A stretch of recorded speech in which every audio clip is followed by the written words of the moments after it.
Okay, so they have its senior hour for the first hour. So Oh, really? Be able to go in, I think they'd let me pee. there's a porta potty all the way over there. So if you Great. All right, I got hand sanitizer. She's just not masking. She's like, yo, fucking. She's not masking at all. She Yo, don't I'm give a high fuck. risk, and you know. I'm out here. I'm out here. We out here. I live or die. Come at me. Dude, I know. She's like literally the only one and probably the oldest one here. Except for maybe this old lady with the hat. Nah, she's definitely older than her. Alright, well, I'll be back. Good luck. Thanks. Right now it's like not an issue, so it's dope. How are you guys doing? Pretty good. Yeah, pretty good. I mean, we got a plan. We got You know Alinea, right? No. But we got a Sorry, plan. Alinea's making more money than they are normally. Yeah, are they of course really? They are. Well, yeah, they were probably never really all that profitable. And now they're beyond profitable. And now that they don't have to pay Because they're service just staff. doing take-home stuff. Yeah. And like, think of how big their kitchen is. So they have space and the infrastructure to do Yeah, like, they we just do. switch over. And Yeah. people want it, can't afford $300. You're like, oh man, I can get $60. Same yeah. people everyone sees like, see like Vespertine doing like $70 things. Did you You're do like, it? It was awful. It wasn't I good. don't like his food very much. No, I don't either. I went to Red Medicine. It's like one of the worst meals I had in my life. And like I thought like maybe his home cooking. Good His man. home cooking because it's from the south would be like. Oh, you had tight. that one? And like I was still like, your food's trash. Like, I don't know why you're popular. Hi, Fran. Oh, hi! How are you? Oh, what a surprise to see Yeah, you! it's such a pleasure to be down here. Oh, wonderful! Great, great. Okay, so we're gonna task our bar manager with making a Chino Farms impromptu gin. So we need like a little bit of like any little, I mean like these nasturtiums and I forget these ones. Roastery neon. Oh, of course. That's a good one. We also have a ton of herbs at the very end over there. We have 5 different types of mint right now. Do you? It's on fleek. We're gonna go. Mint heavy. Ooh. You should try it. It's wild. What's this? Get a video of this Shungoku? What is that? What is that? It's like you see in Japanese hot pots. Is that green in there? Oh, okay. Sometimes it's called like chrysanthemum. Is that? It is. Oh, okay, perfect. I love this game. The time you knew what Akataya was, you could flex on like a street toss sushi chef. That is true. That is true. Sushi chefs hate me because I always try to guess the name of the fish in Japanese, and they're like, "What? You think you know everything?"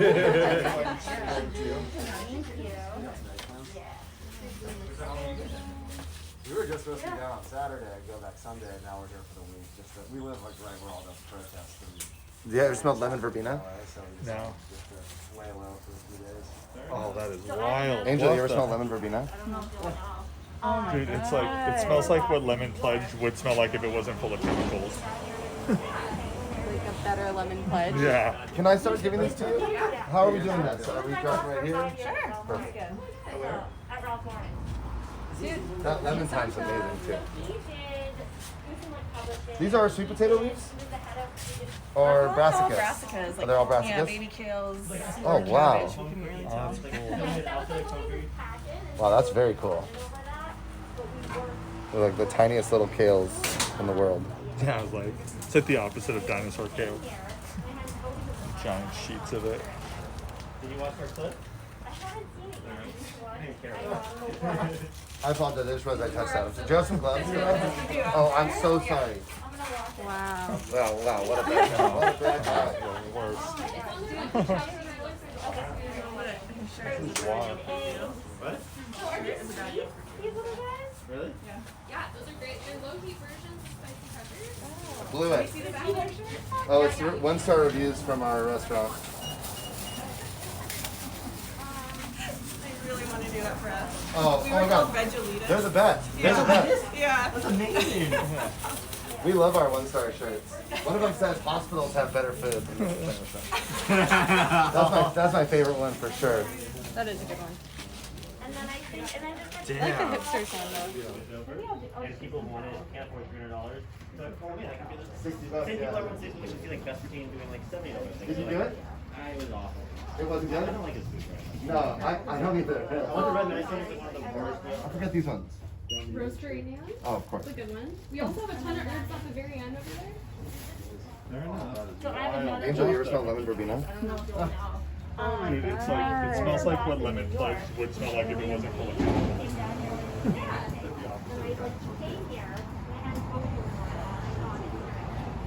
You want our clip? And I have a 6-month-old as well. Yeah, well, I'm done now. That's it. 34.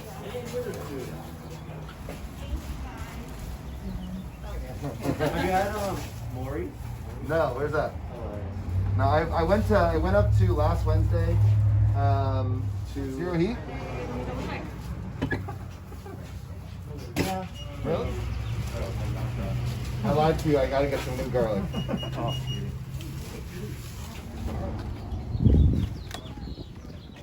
Ooh. That is wild. Right. Just the amount of stuff. That's fucking beautiful. Look at that. If that doesn't fucking just bring you happiness, like if that's not exciting. I'm most excited about those peppers, those virgin peppers. The habanadas? Yeah, those like not spicy. Okay. Let's Fuck Well, hello then. Of course, you can see me, Jason Quinn, and you can see Angel Zavala on my right, who has gracefully volunteered to be my getter and fetcher. And while I'm just getting here sharpening my knives to get ready to work with this incredible produce, I'm going to ask Angel to lovingly start shucking the corn. Yeah, that's not out of the question, right? You can chuck the corn. So you'll just want to go ahead and peel the outsides off, and then you'll want to use one of these beautifully folded fresh towels up in front of me, and you'll want to utilize them to make sure we have no more of those fuzzy hairs on it. Now you're very lucky. I'm using my Geshin Itetsu 240 millimeter Gyoto, which is probably my favorite or second favorite individual knife. And frankly, I usually reserve this knife only for my birthday, because of course this was definitely a splurge, and it has the most beautiful mirror polish on the knife itself, actually, and obviously you get a limited amount of sharpens with the mirror polish before you don't have a mirror polish anymore. So I've probably only cooked with this knife 10 to 15 days, but I decided if you're going to use it, what a better time than now. So the only thing that I did before this video killed me to be waiting for fucking Jared Dooley to finish his section that we somehow let him do first. But anyway, the only thing I've done is that right here behind me, I took all of the tops of the green garlic. So green garlic is this tall, so I guess not all the tops. And I'm going to cut it right about here. So we're only going to get about 3 inches of usable green garlic, and the rest is going to go into our green garlic dashi. So that sounds complicated. It is definitely not. We literally just topped off the actual green garlic with water, and then we put some kombu, some giant kelp in there. And frankly, we have not even put this properly on the heat. Now obviously this exact circumstance here is a little bit challenging to recreate at home, because at home we have burners, and here we have a French top that's really, really, really hot right here, and pretty hot right here. So when I'm making a dashi, I really just want to steep it. It's kind of like a tea, if you will. And I gotta be honest, we've been, for this whole time in quarantine, cooking like so sterilized, and this is very much just for fun. And so I'm gonna be prodding at stuff and touching stuff, and I really do enjoy cooking like that when I'm cooking for myself. Obviously, I understand there's a totally separate circumstance when you're cooking for other people who didn't sign up for that type of food molestation.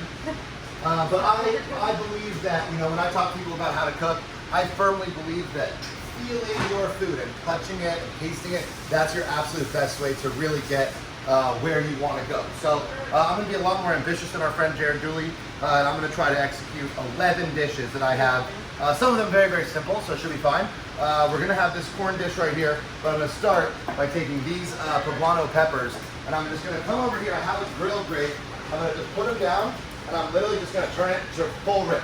And I'm going to walk away, and my goal here is to char, totally blacken the outside of the peppers, then throw them in a bowl, cover them with plastic wrap, let them steam, let that residual steam coming off the peppers loosen the skin so I can peel it off, and then I can chop up my poblano peppers. I'm going to saute that in a cast iron pan with like corn.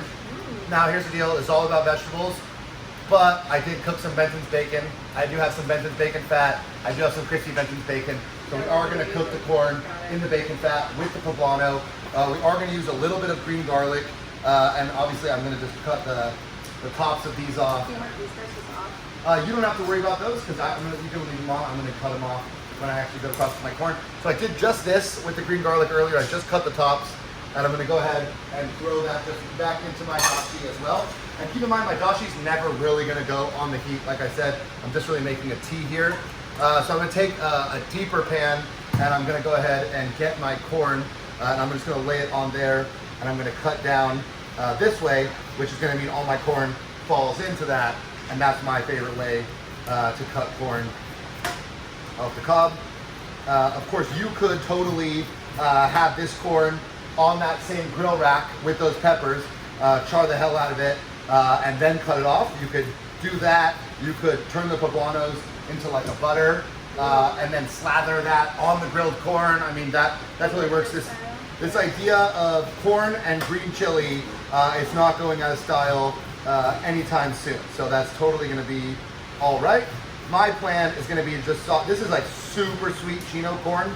And frankly, even just in like a very traditional, like kind of American cuisine dinner salad, the raw corn just in there on its own, it's so sweet and crunchy, and like there's nothing, it's like really sweet. So definitely, like I personally, because it's this corn, this Chino corn, I do want to treat it the way we're talking about. Obviously, if it was like a little bit more like grocery store corn, that maybe like isn't particularly special, then you can easily grill it first. Like I said, my plan here is going to be just to saute this in the ripping hot bacon fat, add in some of the green garlic and then some of the poblano peppers, and frankly, like maybe we're gonna finish it with a lime butter. In fact, actually, let's go grab a couple of pounds of butter, like 2 pounds, and let's get like 3 limes. And then yeah, please, thank you. So I've cut the corn off. I'm gonna go ahead and move my my cutting board real quick. Oh, I lost my green garlic. That's okay. And green garlic, obviously, is the immature garlic. It's not the bulb garlic. It does start to look like garlic as we go there, but as we're gonna cut through it here, we're gonna see that it's really more of just one bulb as opposed to all those little things, you know? So I'm just gonna hache this and get like a little bit of a green garlic paste, and then I'm gonna use that when I saute the corn later. I definitely don't want big circles of green garlic in my corn. And green garlic definitely, we'll call it, leaves you with a more kissable palate. You know, there's obviously that thing that if you eat garlic, you can't have a kiss for a minute. I don't know, I think that's maybe why I married an Italian-Croatian lady, so that I could get kisses post garlic.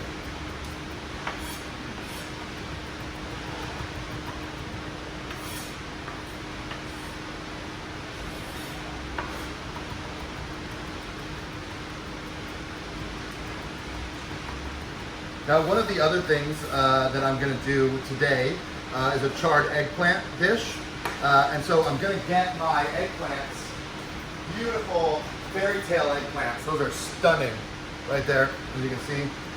Fairy tale eggplants. These guys are going to get the exact same treatment as the poblano peppers, literally just right on there. I'm going to come over with tweezers, not tongs. Tongs are for charcoal and assholes. And so I'm going to flip them over here. Yo, Parky, what's up? Crystals from Chester. I ordered, thank you. 2 pounds of butter, 3 limes. Okay, perfect. So you know what we're going to do, Angel, is we are going to just very, very simply here cut off that much corn. I'm going to say this much butter, which is a substantial amount. And then I'm going to just kind of put that butter right here in the corner of the tray. And this is definitely not how we're cooking in the restaurant, but I want to show this freestyle cooking that I've been talking about, of just going with it. I would like you to zest these limes onto here. Now, a lot of people zest like this, which I think is totally fine. I like to zest with my zester upside down, and I like to pull. I think that when I do that, I'm finding myself in a situation where there's no chance that I'm gonna nick myself. And I've nicked myself on a lot of these. So anyway, you can see right there how much we get out of that.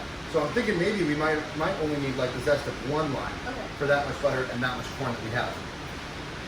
We'll leave this butter out because we're definitely gonna use some more. So we got our eggplants going, we got all that stuff. I'm gonna go ahead and put my spring garlic up on the top here. That's gonna be a really, really good amount for as much corn as we have. And Merv, obviously, are you a chef? No. Merv is not a chef. Now that means, Merv, you have a very important role here, and that is to ask questions Yes. that chefs don't know.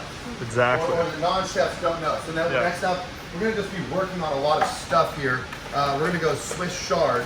And Swiss chard is something that I got a mega appreciation for after I went to Israel. Just having really, really delicious greens was something that I didn't really anticipate. Now when I work with Swiss chard, especially like ones this small, everything's tender. But when I work with Swiss chard, usually I literally just peel the top, I just pull the top off, I separate the stems, and that's it.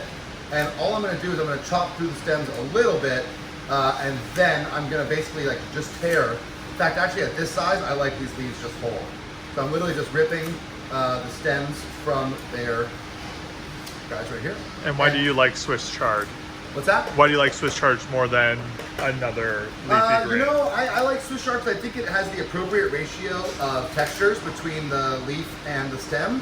Whereas, like for instance, like beet greens, I think you have to cook for like much longer to get the same situation. So anyway, I'm gonna come right here and I'm just gonna cut into basically 1-inch pieces. But like I really could not care less because these things are just all gonna braise down and be really simple. I'm gonna grab some olive oil because I'm not prepared, and I'll be right back in 1 second. All right, and I got some of the good olive oil as well, the good stuff that normally we use for finishing, but obviously whenever we're working with a mega caliber product, that's when we want to make sure we're showing that same amount of respect across the board the whole time we're cooking. We don't wake up early to drive to Chino Farms to fucking use whatever generic olive oil with it. So anyway, I have my pot down. I'm gonna go ahead and I'm gonna put, frankly, let's see how much olive I put down. And what's the good olive oil? This is a California olive oil. It's an Arbequina olive. So I mean, you saw how much was in there. That's how much I used. I'm gonna call that enough to coat the bottom of the pan, about 2-3 millimeters. But we definitely want to have full coverage along the bottom. And I like a lot of chili. What do you think, Brown? Okay, so this is quite hot stuff. So I'm just gonna put a good little layer there. I'm gonna just pick this guy up for a second and show off what we're looking at there. That's chili flake. Just regular chili flake? Yeah, that's a regular, like Italian style chili flake. I'm sorry, yeah, we'll fix that camera. It's not a specific kind. It's just a kind of standard issue chili flake. And then obviously I'm gonna need some garlic for this too, which I'm realizing I know exactly what I did with it. I put it on my turnips one. So anyway, I'm gonna go through and do the same exact thing that I did the way I cut the other garlic, which means we're probably gonna cut through this, but that's okay. Is this enough lime zest, by the way? That looks like a great amount of lime zest. Yeah. So anyway, like I said, I'm super rough chopping through this green garlic.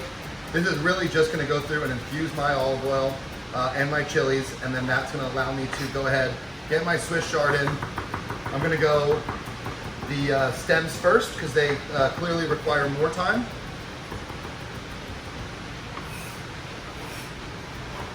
And how long are you leaving that Swiss chard in there then? I think the Swiss chard is gonna cook start to finish in probably 8 to 10 minutes. So that's a very rough chop on my green garlic. And then now that I have my elements to my kind of infusing oil, I'm gonna move that to a slightly hotter part of the French top. And the goal here, if I was doing something where I was just studying that, I wasn't looking away, I was just watching that, I would wait until my garlic just started to get this like little golden color, and that would be kind of the garlic telling me that the water's been cooked out and now it's ready to fucking garlic park, you know? That's the way I'm looking at that guy. Angel, let's go ahead and get some plastic wrap, which I also botched. Okay. You're gonna realize how much stuff I didn't think about here. It's gonna be super cool. Yes, plastic wrap, please. And that's because my poblanos are ready. So my poblanos have been on here. I mean, Mark, how long have we been filming? 14 minutes and 30 seconds 14 total. minutes. So I'm So gonna say we're at about 10 minutes start to finish for our poblanos. We're gonna go up and use literally the last of this plastic wrap. My God. Yeah, we'll need it. So anyway, I've got my chilies under plastic, even though it's a half-assed job. You can see almost right away that they're steamy and fogged over. That's what we want to see. We want to see that heat trapped underneath there. so that we can loosen the skins from our peppers. And you're putting the plastic wrap on the poblanos, not just above it. The goal would be to have had enough plastic wrap to go over the whole bowl. Got but, it. you know, you can only do what you can. Now, also, we got a little bit of the simmering going on right there. But I love to season in layers. So I put 2 things in here that I haven't seasoned yet. So I'm going to do my seasoning. That's going to be like my garlic seasoning. Now, frankly, it smells great. Angel, you can see over here exactly what I'm talking about. In fact, we'll bring this over again. We got this. Lots of nice, bubbly activity. That's our ginger and, our garlic and our chili flake. But it's just infusing. We don't really have any color on that stuff yet. But it's just getting really, really nice and ready to go. Whoop. So now that we're going like that, we'll just leave it off the side. We're going to need it again. So now I'm going to go ahead and just take my stems. I'm going to throw my stems in there. And what I really want to beat down into anybody watching this is that we're going to season every time we add something because we're seasoning in layers. We're building flavor, and this is the way that we like to cook here, is to season everything. I hate waiting to the very, very, very end. I just find that the easiest way to over-season something. You're just going, you add a fuck ton, you keep adding, and then you go one step too far, and then you ruin your whole thing. So I'm just coming back. Just salt. So when I personally say season, I'm really just talking about salt.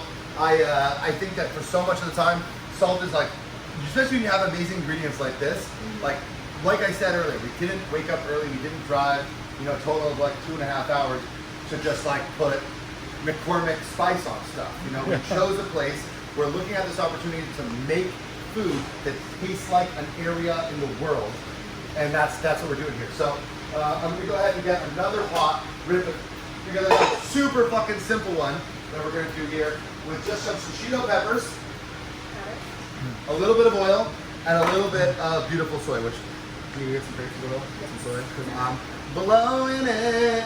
Yeah. What's your preference towards shishito peppers? Because you What do you use them a preference? lot, like you use them a lot in the restaurant in dishes. What do you tend to like them more than other peppers, and why? Or no, I or think just that shishitos are a really fun pepper because one of the few things we sit there and like snack on and eat a bunch of and whatnot. I also think that they're kind of fun because they're a Russian roulette thing. I think that frankly they're an ingredient that got a little bit more trendy than they were delicious. Yeah, that's perfect. Beautiful soy, thank you. And so because of that, we find ourselves in a situation where we have like a lot of farmers that are growing shishitos with maybe like a lot of people not knowing what to do with them 100%.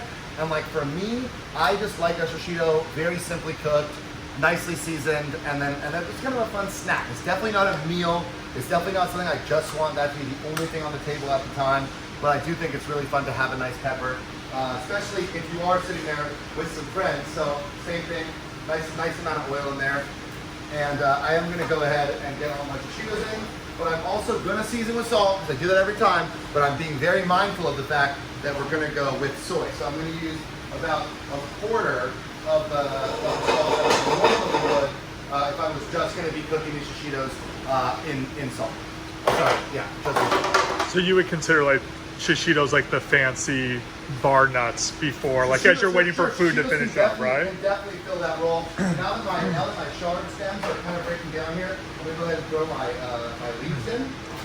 And what am I gonna do? Season. Yes, I am. Yes. Definitely not trying to get too cray-cray with how much salt goes on there. We got that going on, and I'm just gonna get my commies, my seasons.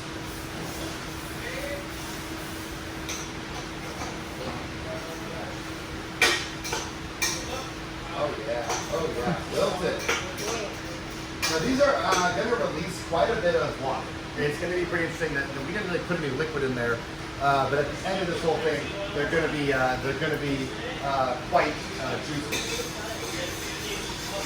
Now with shishitos, I do like deep frying them quite a bit, but I also really like being in a situation where they're in a pan and I know that they've touched like every part of them has touched the oil. I hate like sear and flip, and that way you have like sides that are just still like rubbery and like didn't get soft at all. That's no good. Fucking plates. They're all Yeah. I mean, we got two. They're all like wraps, right? Yeah. Maybe you just grab the momitos. The fomitos, the ones around the corner. Yeah. And if you're leaving, see if we can get some spicy sesame seeds from Blonde. So what are we looking for on the eggplants? Just a nice char, kind of with poblanos. It's so funny because we bought these beautiful fairy tale eggplants, graffiti eggplants, whatever you want to call them. And here we are, just literally blackening that incredible, beautiful skin that I wouldn't say worked so hard for, but that we did get. Now, moving on to tomatoes.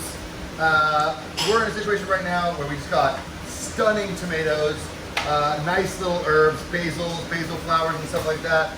I don't want to be the guy who says that tomatoes and basil are the only way you can enjoy farmers market tomatoes, but fuck, they're so good. And I love sitting there and looking at this tomato and going, you know what, you get to get cut like that, you know, and then looking at this tomato and go, you know what, you're gonna be rings. And I love this kind of freestyle, gonna cut it like this. I hate when cooks ask me, how do you want the tomatoes cut? It's like, oh my God, the tomatoes, they're the ones who are telling us, you know, they don't need us to you know, be all fancy about it. Just get the tomatoes into some bite-sized yummy pieces. And the thing that's so fun about these particular tomatoes is these ones have never, ever, ever, ever, ever been refrigerated. And when tomatoes get refrigerated, that is when they lose their lycopene, which is the main flavor compound in tomatoes. So obviously, if we are able to buy warm tomatoes on the farm, that should be about the pinnacle. And when you do that, you get these little baby cute guys right here, little tiny jelly bean tomatoes. You get all sorts of different colors. So would you suggest like just never refrigerating? Okay, I definitely recommend never refrigerating your tomatoes. That being said, even from our very, very good produce distributors, heirloom tomatoes in the peak of their season still very frequently show up with their skins on. With refrigerated. And that's devastating, and we've talked to them about it. Why don't you start taking the greens off those guys? Yes, please. And it sucks to be in that situation where what we're getting has already been refrigerated, so even if we're super militant, then it doesn't matter. Like we just once they go below 50 degrees, they lose their lycopene. So it's not like, what's that? So this is the question then: is a grocery store's vegetable produce section too cold even for tomatoes to be in? Is it what? Is a grocery store's vegetable center, right, where you're picking up veggies, is that too cold even for those tomatoes? Or are you right on the edge there? The thing is, there's really no grocery stores that I'm privy to that don't Refrigerate. already buy. Well, most people, especially if you're fucking getting a tomato in January, like people need to fucking open their eyes, right? If you're a farmer, if you've ever raised a tomato, if you've ever grown one, you know that this is something that only happens late summer. So to fucking have the audacity to walk into a supermarket in January and expect there to be a tomato, it's like, okay, well, how did this tomato get here? Well, it was fucking made green in Ecuador, and then it was put into a fucking truck where it's pumped full of gases so that it would turn red by the time it got to California. And then people have that, and they go, my tomato sucks, I don't like tomatoes. And it's like, yeah, well, of course not. It would. So anyway, my eggplant over here is definitely had its nice bit of char. I'm going to go ahead now and properly wrap this guy up.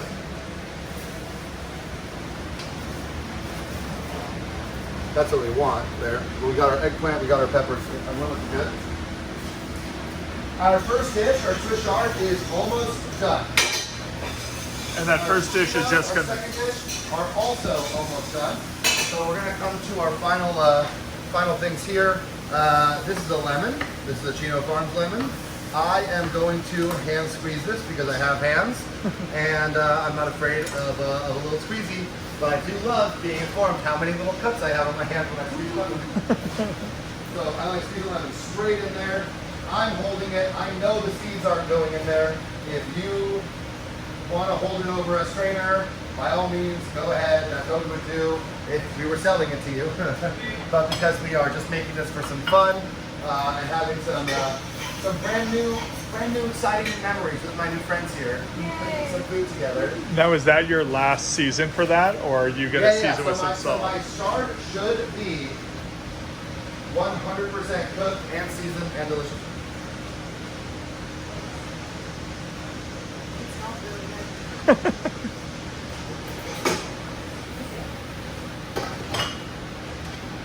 It is so fucking good.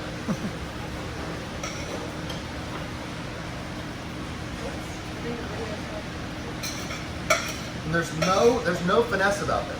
There's delicious, delicious stuff being brought out. Gonna get me a little spoon.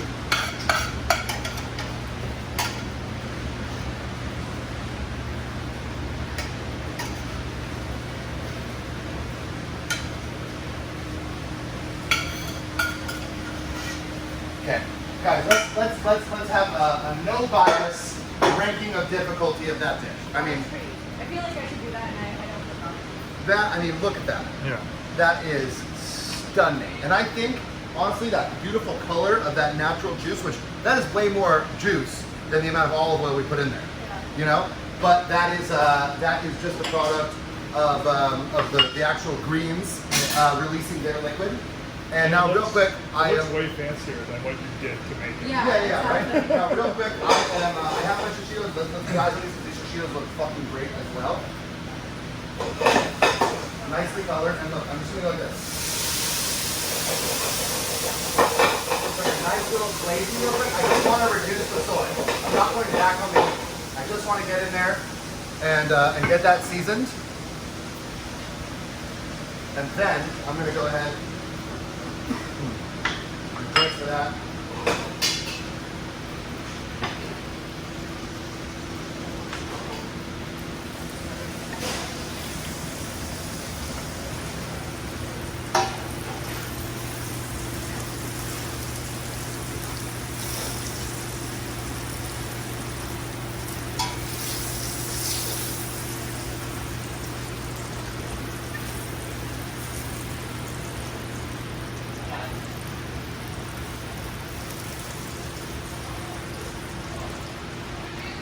And if you have been a long-term Playground fan and you have asked yourself, wow, it's like, I wonder why the dishes have so much big flavor, right? If that's ever a word that you've asked or you've wondered, why does the food at Playground taste so much bolder than other places? And frankly, if you never thought that, then I apologize for having the hubris of thinking that we did. But I think the biggest reason is a lot of our dishes are finished with a big squeeze of fresh acid on top, or like a big hit of vinegar or something like that. Like that's a full half lime, fully squeezed on top of that. And we're gonna hit it with a little bit of texture as well, and a little bit of spice, and these little spicy sesame seeds. Okay, so that's it. We're ready to put up our two dishes. I want you guys to try them and let me know. I gotta go get the rotisserie chickens out of the oven, and I'll be right back. We'll see you guys in a second. Okay. This is shishito pepper. Yeah, it's really fucking good. And then into the Swiss chard. Dude, like all this like olive oil on the bottom, like water in it, it's Yeah. so pretty. Man, it looks like a really fancy pad thai dish, and it's like Oh my just God. Swiss chard. Now let's try this. Okay, I have to try Swiss chard first because I don't do spice very well. Really So spicy. the Swiss chard is Yeah. great. How's the shishito? Spicy too? But 1 out of every 10 is supposed to be spicy. 1 out of every 10? Great. So I'm going to lose that much Oh for my that God. game. So here we go. Swiss chard first.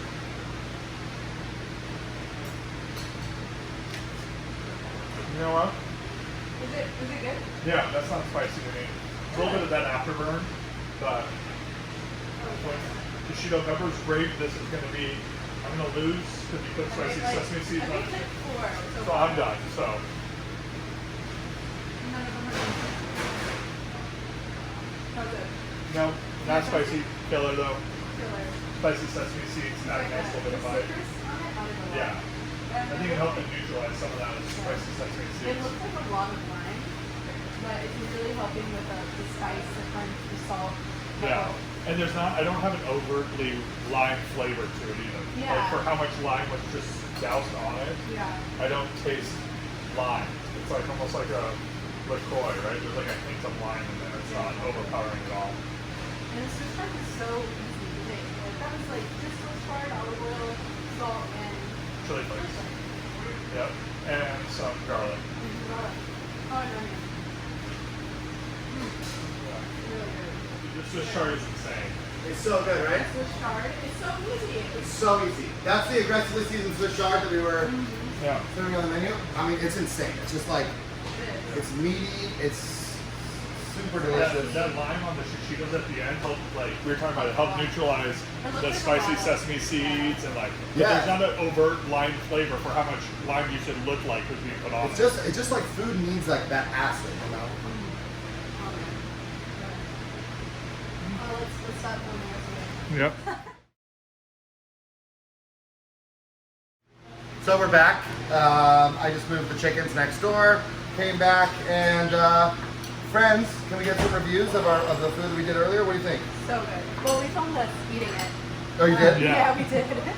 But so good. The Swiss chard, amazing for how easy like it was to prepare. And Swiss chard's a perennial ingredient as well, so you can get really nice Swiss chard year round. And that's frankly, like I think that 90% of the people who would turn their head at the idea of eating Swiss chard would fucking love that. Yeah. Oh, and I was telling her I don't do spice well at all, and there was just enough heat there to be like, oh, there's something there, not uncomfortable. Yeah. Made me want to keep eating more of it. Nice. Kept going back. Texture was really nice. There was some punch. There was some like hardiness and like kind of like meatiness to the Yeah. texture. Yeah, the stems didn't get too soft. There was still No, a there's little still bit of crunch, yeah. little bit of bite. Angel, to it. just on the other side of this wall right here is a bottle about this big called Banyuls vinegar. Can you grab that? It's a black bottle. On top of the wine fridge, right there.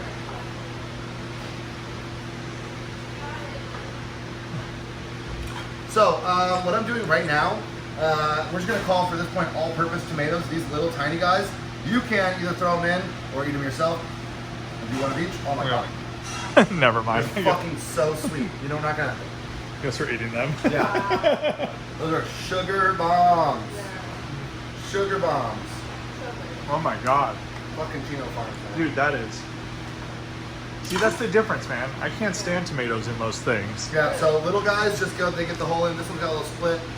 Get, goes in the mouth. That One- wasn't as good. That wasn't as good. One for the bowl, one for you. Yeah, yeah. Okay, so what we're gonna do right now is literally just take these tomatoes. We're gonna season them. If we can catch them. We're gonna season them with olive oil, salt, and acid, which in this case is gonna be the Banyuls vinegar. Normally, I would find that most people's palate likes anywhere between 3-to-1 and 4-to-1 fat to acid in a dressing, right? Okay. So that would mean, and we're not gonna, definitely not gonna measure this, but that would mean that if that was 2 tablespoons, we were gonna do anywhere from a half to 1 tablespoon, okay? But first, before we get anything in there, we're gonna get salt in here because salt is what property that starts with an H that I've said to both of you a million times? Homogeneous. Hydroscopic. Hydroscopic. That means salt has the ability to pull water out of stuff. So by tossing these tomatoes with the salt, we're gonna, what's that? Well, it's not like we're gonna dry them. We're actually, the salt is gonna pull liquid that's in the tomatoes out. And if we just let this right here and came back in an hour, we basically have at the very bottom like tomato juice, tomato vinaigrette, salted tomato juice. So I'm gonna go ahead real quick and just hit it with a little guy of Banyuls. And my understanding is that Banyuls is port made in France, right? So like port comes from Portugal, but port, the same method of producing port done in France, turned into vinegar, that's called Banyuls vinegar. Now, obviously, I'm gonna use the remainder of my olive oil here. And frankly, like you could go to the market, buy heirloom tomatoes, get them marinating like this right away, and frankly, at that point, you don't even need to come up with a plan for like 6 hours. I mean, they're only getting better like this. You know you could do. You could easily like cook some pasta, and then like pull the pasta out and just throw it into here, and let the pasta finish absorbing like this amazing liquid, and have like a fresh tomato pasta salad. You could easily just put a fucking ball of mozzarella on a cutting board and just fucking drape this over the top.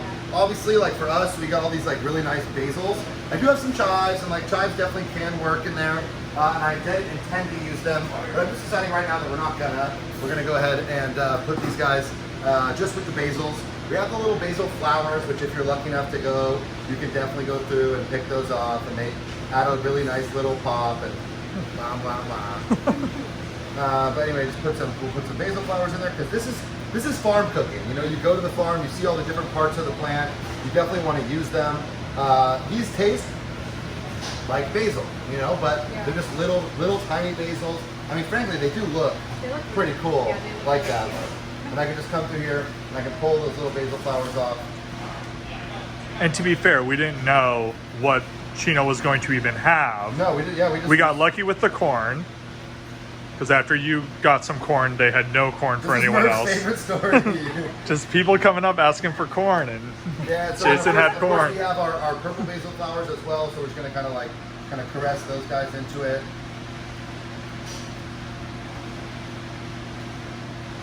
And Are the flowers gonna add like any other kind of like taste or just texture? I mean, they do. I mean, you should try one. I mean, they 100% taste like basil. You know, they're not as intense.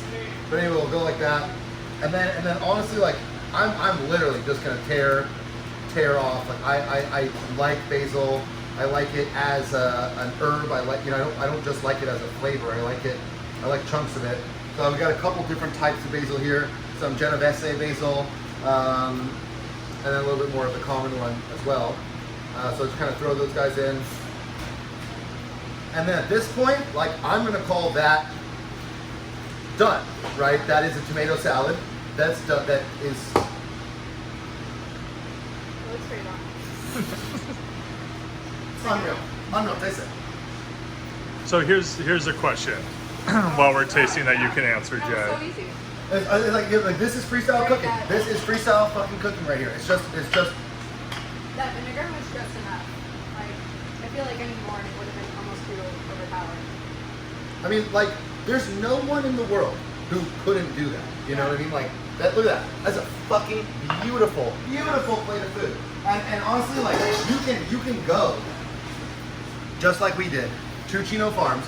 You can buy this stuff. You can go to any farmer's market. You can do whatever you want. You buy this stuff, and at that point, you've done all the hard work already. You know, you don't need to be cooking. You're going to a premium farm because they have better products. Yeah. So, what do you think, Murph? It's killer. It's killer, right? Yeah. It's insanely good. It's so good. Yeah. Okay, so Now- next up. Before you move on, Chef. Yes. Now, we went this morning to Chino Farms. Yes. We got back. You had responsibilities to take care of here as well because you were trying to run into Go Restaurant and open another fast food service style restaurant. So, how much time did you have to dedicate to the thought process of what you were doing with these ingredients? Or did that happen while you were picking them out? I think in some that degree? a couple of these things, like I knew right away, like it's honestly, Murph, you could not have probably timed that any better as a question because there was a lot of summer squash down there. And I saw these particular summer squash, and any cook who's ever worked here knows what I'm thinking when I see something that looks like this, which is a Hasselback. That's what I love. So we're gonna do a little Hasselback summer squash. And frankly, had I just been ordering summer squash, I wouldn't have thought of that because there's so many different shapes and sizes. But what I need for a Hasselback is a beautifully straight, frankly, right about this size. So we're gonna take one pair of disposable chopsticks. We're going to break them. We're going to set them around our squash on the cutting board. Why are we doing that? I don't know. So you won't cut all the way through. So we will not cut all the way down, okay? So we're going to Hasselback. Oh, I just cut it right there. Okay.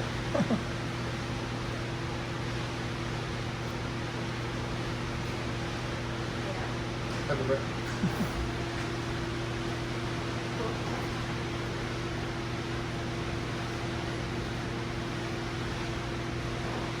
So we'll move that guy over. Why do we Hasselback here?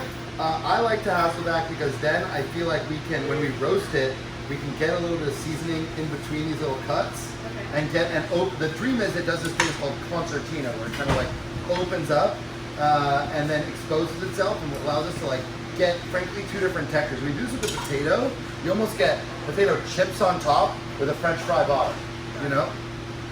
There's by the oils a box of the nice California olive oil. Why don't you get that one? By the oils.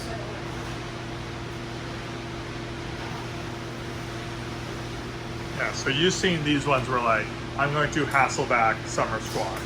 What's that? You basically were like, I'm going to Hasselback squash. Because frankly, I don't really like summer squash. Yeah. But obviously, I'm down with it in this exact form. And what we're gonna do that I'm super, super pumped about is we're gonna herb roast this guy. Now I'm gonna save this much mint. I'm gonna make a mint and cucumber sauce for this dish. I also have some green garlic right here, which in this case, I am going to just cut into rings. And leave them as whole rings this time, Because right? at this point, they're gonna be used as flavor, not as like a cooking item, you know, not like that. Got So it. anyway, so I'm gonna cut it like this, and frankly, what I'm gonna do is I'm gonna take these summer squashies, I'm gonna put them right back on the same tray that I had everything. I'm gonna season them with a good amount of salt. I'm gonna hit them with a little bit of oil. Angel's coming right now with the good stuff. Yeah, that stuff, that's it. Beautiful, jalapeno. So we're gonna go ahead, squirt some nice olive oil on top of that. We're gonna go ahead and rub that around in the salt. Goal being that we get seasoning inside. If you really had all the time in the world, you could easily come through and take your thin garlic and like stuff them in there, you know. But I'm gonna get my garlic and I'm gonna break it up and I'm just gonna go all over the top of this. I'm gonna get my herbs. I'm just bashing, I'm just bruising them up. Rosemary, not my favorite herb either. I'm gonna take this mint, and I'm just gonna make a little bed for the summer squash. All these beautiful herbs, I'm gonna roast them like that. Now I have my oven set at 450. It's a hot one. We're gonna start at 7 minutes. I know they're not gonna be overcooked by then. I've never made this dish before, so we're just gonna go for it. But I'm very confident that the flavors from that will be great. Angel, can you please grab 1 cup of yogurt? 1 cup of yogurt. Yes, please, that's it. Got it. So I'm just going to make very quickly my sauce for these summer squash. And what I love about the stuff that we're doing today is this is all fast. This is all fast cooking. This isn't these long wait things. I mean, obviously I know I started my dashi, but like, is this active prep? Am I fucking cooking right now? Is this work? No, I set it up. It's definitely not gonna get too hot there. It's gonna be just fine. How do you recommend someone at home with their setup warm it to that thing? Do maybe like a baking sheet on one end and then kind of putting it on the other end so it has some residual I think heat? that Or what you would do is if you were trying to emulate this at home, is you would just get lowest possible flame underneath your stuff and you go from there. You know, Okay. I mean, frankly, when we actually see the end product here, it's gonna look a whole lot like water. You Yeah. know, it's just a dashi. Dashi is just a great way. Oh, this is another thing I'm gonna do as well. I'm gonna cut this cucumber in half. I'm gonna take half my cucumber and I'm gonna dice it. And then the other half, I'm gonna do rings of. And I'm doing this because I want different textures in my yogurt and cucumber and mint sauce. So I know these little coins are gonna be like basically, you know, kind of present the whole time. And I'm gonna do these little dice pieces as well. They maybe have a little bit more texture to them. And then I'm gonna chop my mint up.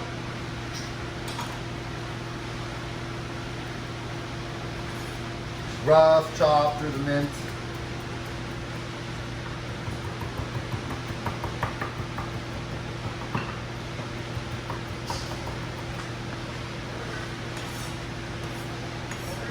Yep, there we go. That's nice sweet yogurt, perfect. I'm gonna go ahead, I'm gonna grab all this stuff. I'm gonna go in, I'm gonna do a nice pinch of salt, a good one, a real good one. And I'm gonna do a couple cloves of the nice olive oil.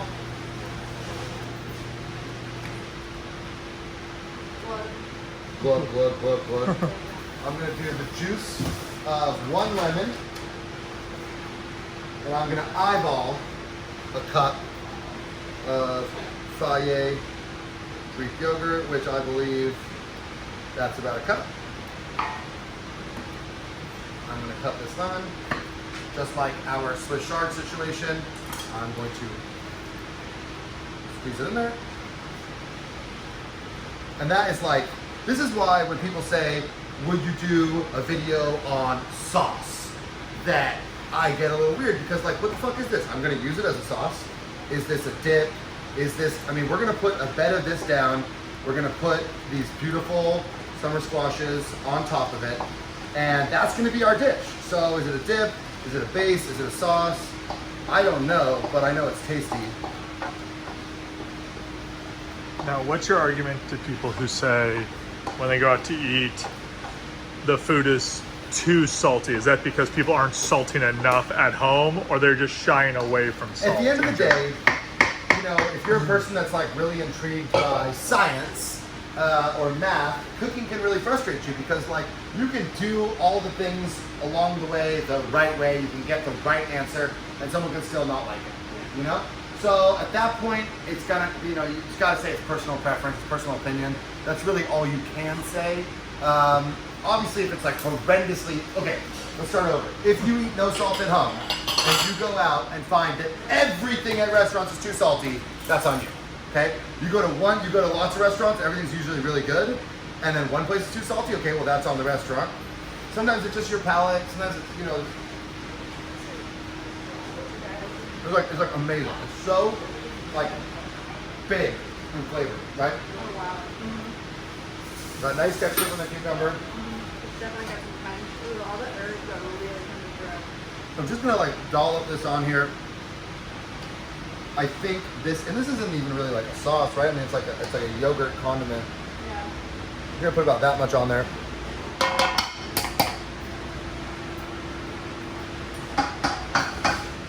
I like how big the flavor is on that. It's like right up there. It is seasoned. It's really seasoned. It's super fresh. And in 3 minutes, when we check our summer squash, it might just be ready to come on there. So while we're doing that, let's finish our corn. Okay. Because our corn is on deck as well, ready to go. Now I am going to lay this plastic down on my cutting board because I don't want to get these dirty pepper skins on stuff. We're just gonna peel them. We're just gonna peel it, and obviously we char these guys really, really nice. You can also, if you do have a deep fryer, you can char in there. One thing that we definitely want to avoid doing, basically at all costs, is running this underwater. And like that. Well, if we run it underwater, we lose this like beautiful smoky flavor that we've worked hard to create. Now I'm gonna just peel my seeds out. A little bit of char is okay, but we definitely want to make sure the majority of it is off the pepper. Like I got no problem with this guy right here. I got no problem with that. I'm sure you got a little bit right here, but I got no problem with that. I'll go through. Yeah, just so like most of it is off. Yeah. I mean, frankly, a lot of it just kind of comes off if you just Yeah. barely You're rub just it. gonna, moving your hand over it, and it's falling apart.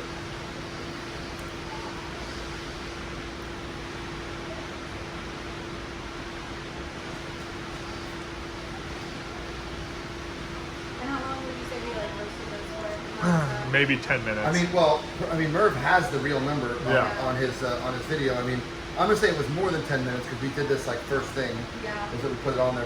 But bottom line is like this is definitely one of those tasks that like if you were making this for dinner, you could do this first thing in the morning and let them sit there and you'll be just fine and you'll be able to So do there's them. no like max time. No.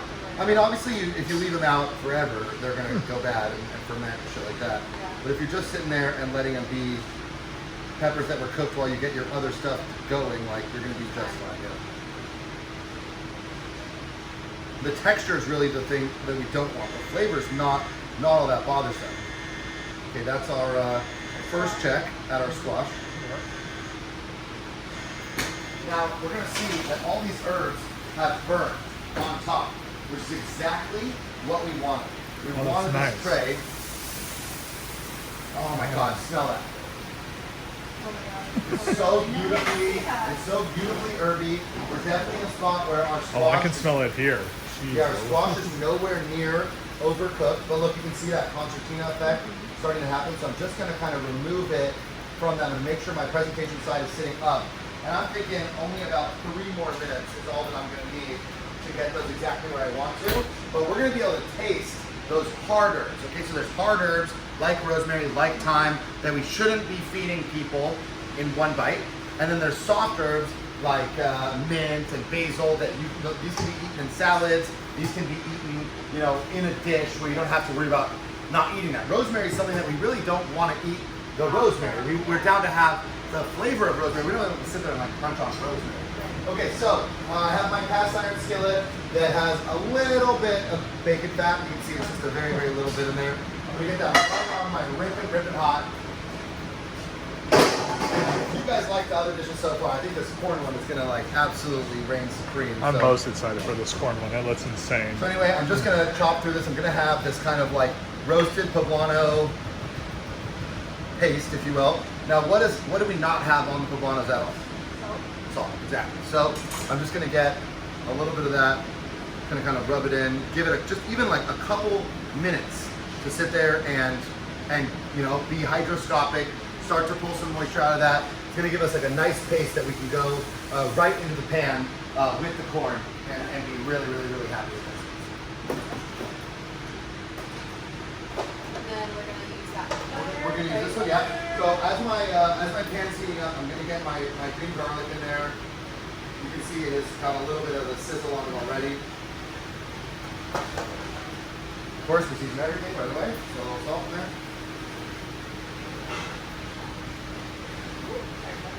No problem. And we're just gonna take the raw off of that. Brown is what I would say when we were cooking it. I think take the raw off would be a lot like sweating it. You know, that this term sweating is like, we want to start cooking it. We don't want to get color on it. But we're very excited about being in a situation where we have this kind of almost caramelized young garlic as the base here. Honestly, it's looking almost ready right now for what I want. So I'm going to go ahead and get my corn in.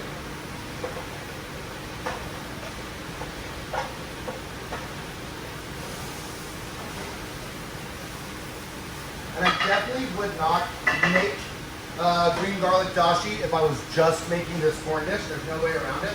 But I have it right here, and this pan to me looks like it could use a little liquid.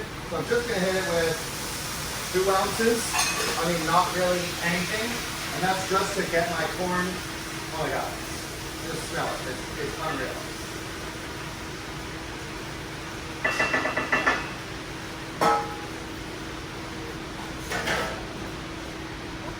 Now I can really just, like if we're doing the super ghetto, I can very much be in a world where I just take my spat and I just push it through my butter with the lime zest, and that being the way that we infuse this butter.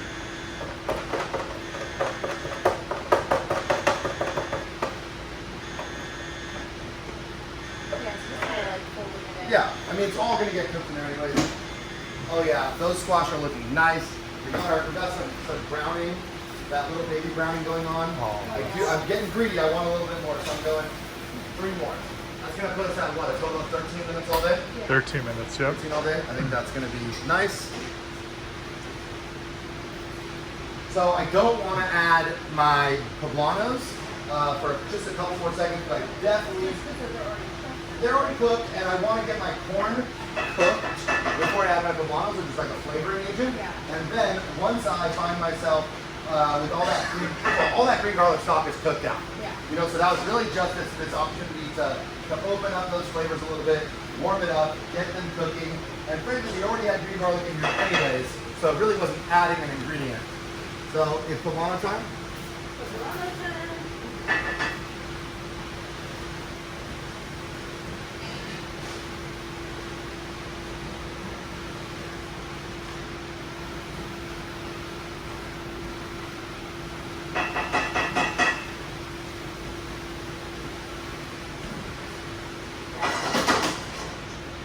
Now, obviously, if you wanted this to get like really spicy, you could have easily been in a situation where you added for every like 3 poblanos, like 2 serranos or 1 jalapeno, and just did the same exact thing, still charred them and peeled them, and then just use that charred jalapeno flesh in there as the flavoring instead of the poblanos.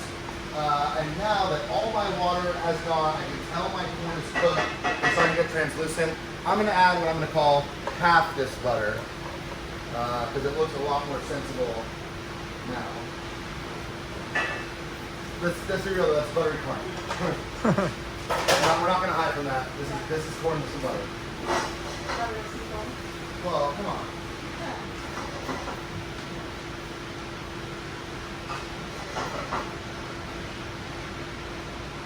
Now, in retrospect, I could have definitely gotten some of the hoja santa that was there, which would have been a really, really nice. Corn roasted in hoja santa butter is a very, very cool little tasty dish.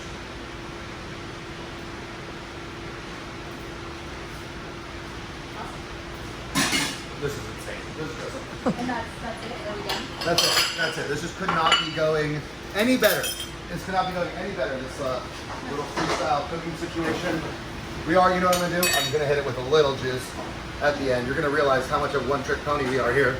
Furnishing vegetable dishes with fresh citrus is one of my favorite things. Come from the lime truck, right? What's that? We said we did originate from the lime. Yeah, I guess you can't hide from where you came from. All right, why don't you guys cut and eat the corn and the tomatoes? Yes. You know what? Don't cut, Murph, because we got this the summer squash coming out right Yeah, now. I was like- And we'll set up 3 dishes that you guys can eat. There you go. Alright, then let's go back. This is awesome. Now you want to, when you're doing stuff, you don't want to just put it in for 13 minutes. You want to do the little sections, obviously, right? We want to fucking use our brains and our eyes and our senses. And we want to cook. You know, nothing is automatic. You can't just sit there and be like, okay, well now I know how to do it. I did it one time. It's over now. No, it's going to change every single time that we do it. Yeah, it's like an active process. Yeah, you know, because the summer squash has no allegiance to the last batch that you did. Well, that was your thing earlier, right? About like people who are more math, science brain, when they're like, well, I followed all the directions and nothing happened. Or it came out worse than the time before, or why was this time better?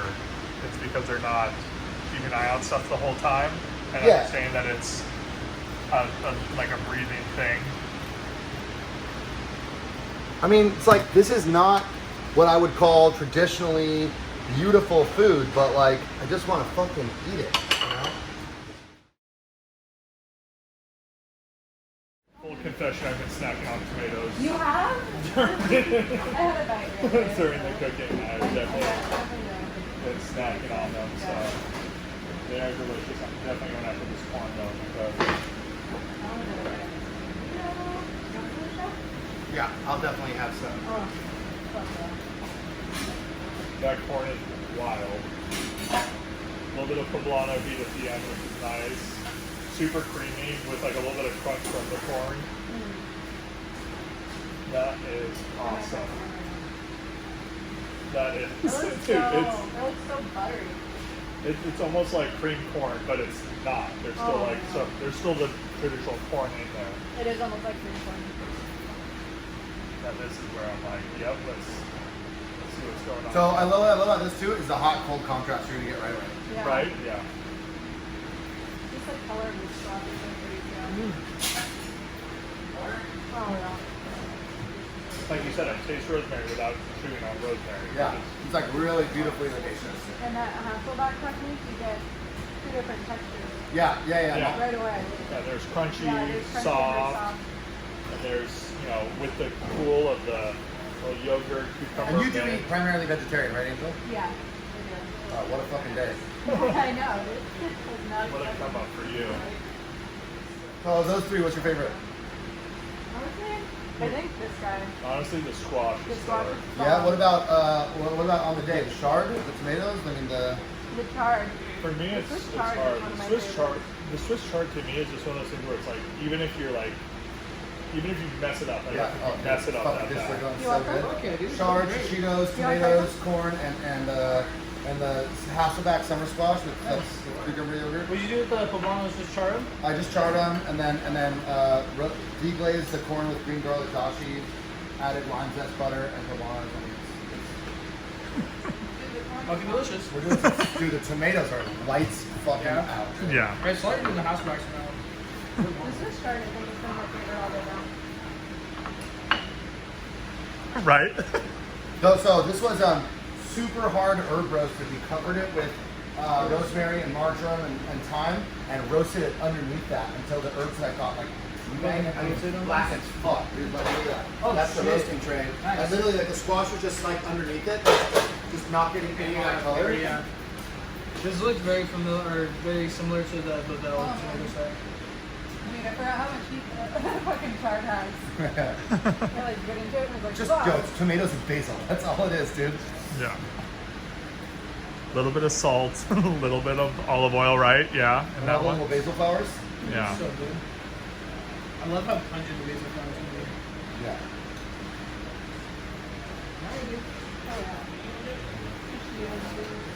Approved to continue? Yeah, please keep going. I will keep eating it. Who was just tasting food with us as Chris well? Brown? Yeah, Chris Brown. Oh, He's hey, on number video. one hater in the world that Yeah. actually fucking loved everything. Yeah. Yeah, we've been here. Okay, We'll so just we're edit gonna stuff do- out. We're gonna do our two root veggie dishes. Okay. We're gonna do one, which is gonna be like perfectly roasted little baby carrots. These are called Nantes carrots. They're purple on the outside. They're orange on the inside. They have not been washed yet, which I'm just gonna wash them right now. But I'm not gonna peel them, and that's just my decision. Obviously, I've got no issue if you do want to peel them. I think that when you get a beautiful carrot like this, I don't know, I think there's quite a bit of flavor. And especially in this case with the Nantes carrots, which are really only purple. You can kind of see if I hold it up. They're really only purple on the very, very outer layer. They're orange right underneath that. So if I were to be in a situation that I did do these guys peeled, I might lose that outer purple, and obviously then why did I buy nice purple carrots? They've just been washed. I'm very happy to eat them just like that. I'm going into a sauteuse with a nice little bit of grapeseed oil. Saucepans are like those ones up there. This one's just a little bit deeper and more like for sauteing. But with more of a wall, right? Yeah, exactly. So I'm gonna go ahead and get those in there. Of course, I'm gonna add salt right away because that's our thing. And once they're rolling around that, I'm gonna kind of just let those guys be for a minute. They're not gonna get fucked with all that much.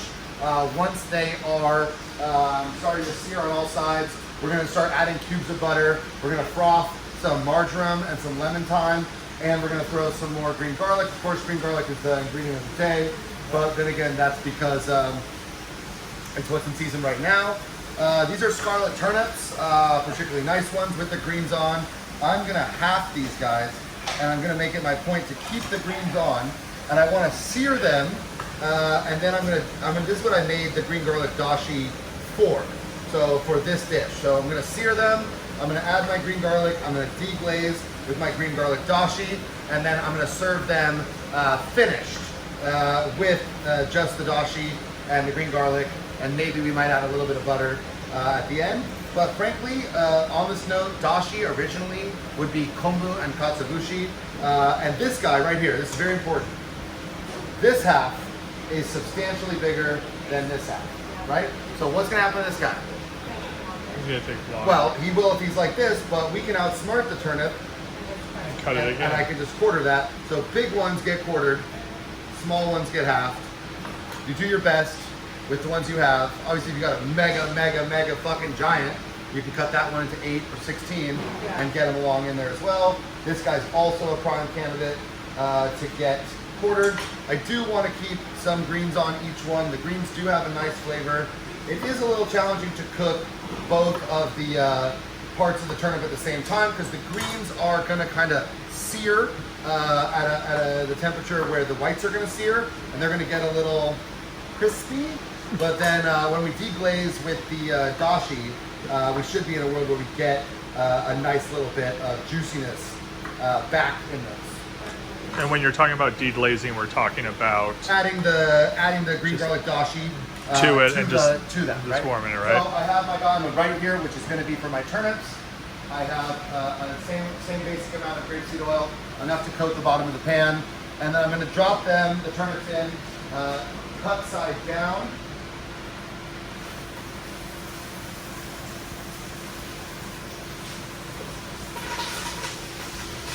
I took a little Oil bomb. Don't worry. Okay. I'll do it for you guys. It's okay. Oh, got me good. Right? See? Happens to the best of us. Yeah.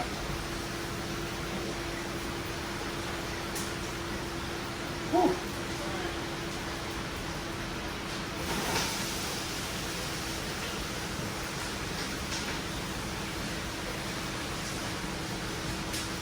Add the salt in again? Salt. Always salt. We're just letting our carrots hang out. We're letting our carrots hang out. I definitely just have like a little bit of an internal timer going. I know there's no way that my carrots are going to be cooked yet. We're down to give them a little shaky poo. And this action that we're doing right now, this frothing of fat over the carrots, that's going to be essential to our long-term plan here. And what we're going to do is cut way more butter than we are ever going to serve with these carrots. Okay, and we're going to cut this butter into little tiny cubes. And we're going to use this as heat control, right? Because this butter is room temperature and that pan is hot. So any cube of butter I add to that cools down that pan, right?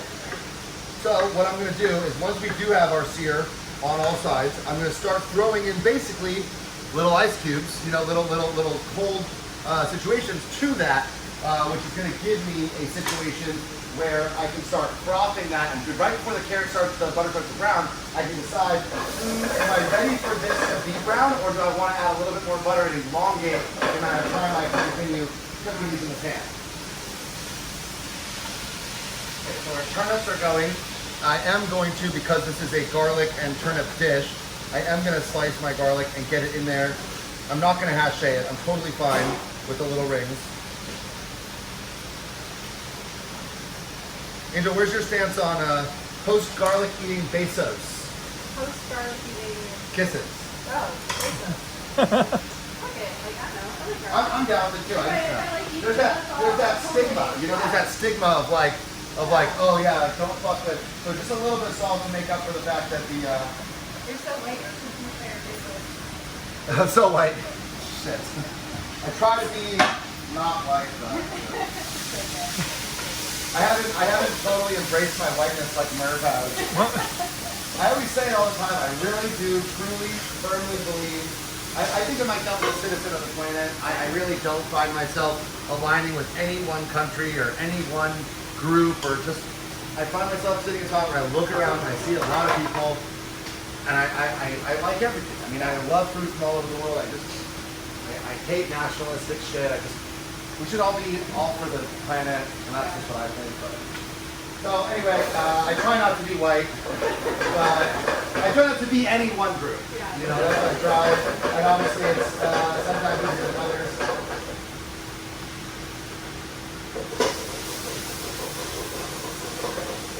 So we got our turnips and our leaves. You can see our turnips are turning that beautiful purple color. Oh my god, you smell that? Amazing garlic.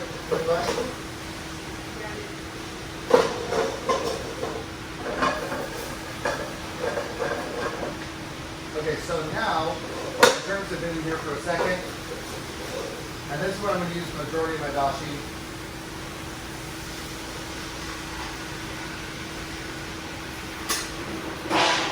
Put my dashi in there, and oh, look at that. Look at that right now. We got a nice boil right away. I'm going to use the liquid in that dashi to break everything down, and then near the end, I can nodge in a little bit of that butter, create a really nice, like, kind of creamy sauce, and have this beautiful plate of turnips that were just kind of roasted and glazed with green garlic dashi, their own greens, and then a little bit of butter, and that should be a pretty nice little dish right there. Carrots, all we need to do to prep the garlic for the carrots, I'm just gonna cut them into quarters, these like nice long spears, because all we're gonna do here, we're not actually gonna eat the green garlic when it comes to the carrots, we're just gonna use it to froth, to flavor the butter that we're gonna froth in. And although it might be a little early, I'm going to go for it right now because I have the time. So we're going to go green garlic in. And then this is the best sound in all of cooking. The sound of thyme cracking. Ready? Listen. It's the best. So, lots of herbs. Look at that. Such a nice sound. So now I'm going to throw in, you know, this much butter. Try to hit all sorts of different parts of the pan. And then as that butter, look at that, see that bubbling right there? As that butter starts to produce those little bubbles, that hot froth, that is what we want to roll our carrots in. Look at that. You can see all that froth rolling over the carrots. This is real flavor, fucking, I was on a good one. Flavor transfer. This is how we can see the flavor transfer. We can hear the thyme cracking into the fat. We can see the fat rolling around the carrots. That's going to be real good. And you know what we're going to do with that as well? Is we're going to finish that guy with one of the tangelos. Orange fruit and, oh my god, that looks so good. Okay, I'm just going to try all that. It's very good. It doesn't have the acidity that we usually finish a dish with. That being said, orange and carrot are such good friends that getting a little bit of there, I think it's gonna make it like, ooh, like that's a thing. But yeah, so you can see right now, we're still in the frothing phase, but we're not far from the brown, the black butter phase, brown butter phase. So that's why I'm going to go ahead and use this opportunity to throw in a couple more quote unquote ice cubes. Yeah, butter cubes. And then you can see right away, I'm doing the cool blue melting, and now I'm kind of back to blonde butter, where I was just almost at brown butter. So roasting carrots like this is how we always roast root vegetables. I think this is the best way to get a really, really, really nice product. Okay, so we are here. We've had a couple extra minutes. I did add a little bit of butter, another bit of butter to my carrots. As you can see now, they're literally swimming in the frothing butter, which we're not going to get any of this butter on the plate. We just want the butter to be this amazing medium where the carrots are cooking. Was that? A lot more butter than... It's a lot of butter. Yeah. It's a lot of butter. That means that through the corn and the carrots and that, we've used this much of a pound of butter. That's how much butter we used for this, but they didn't really end up on the plate. We're just using it as a cooking medium. Okay, so my turnips are definitely done. I'm gonna go in the wood bowl. In the Peter Crayons wood bowl. Ooh. PK shout out. And we definitely got these beautiful.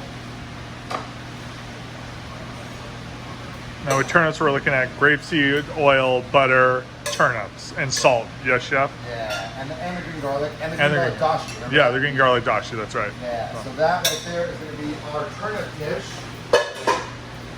Super simple. That's super good. Really, really meaty turnips.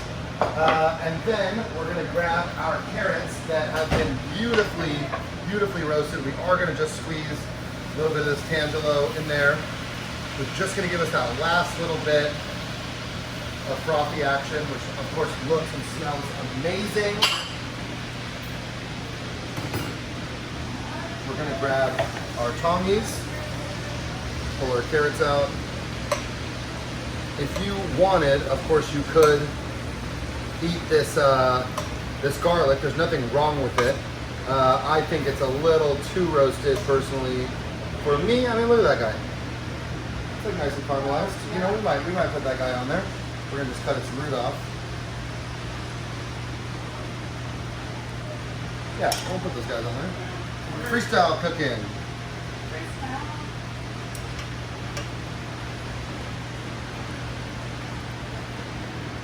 Okay. And then frankly, like I do want a little bit of this sauce, but I'm not gonna put it on. I'm just gonna kind of like brush it on there. Put these little bits of green garlic on there because we're rustic cooking. I would fucking lose my mind if I walked around the corner and saw someone holding a pan in one hand and tweezering something onto a plate with the other. But we're freestyle cooking. It's not about Michelin stars. It's about people seeing how easy it is to prepare food made with love and care at home from the market. Simple ingredients, simple cooking. I mean, fucking Merv thinks he's gonna open a restaurant already. You know, and honestly, it is hard to season a carrot at the very beginning because it doesn't really have like anything for the salt to stick to. So I'll hit it with a little moldy on top.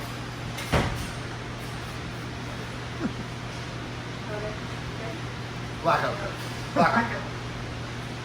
Hot. Oh, it's hot. Holy shit, it's hot. It's almost like it was just frothing in butter. Oh, Yeah, I was like it was just on the stove. Oh my god. Oh, it's really good. They're perfectly cooked. Oh, so hot.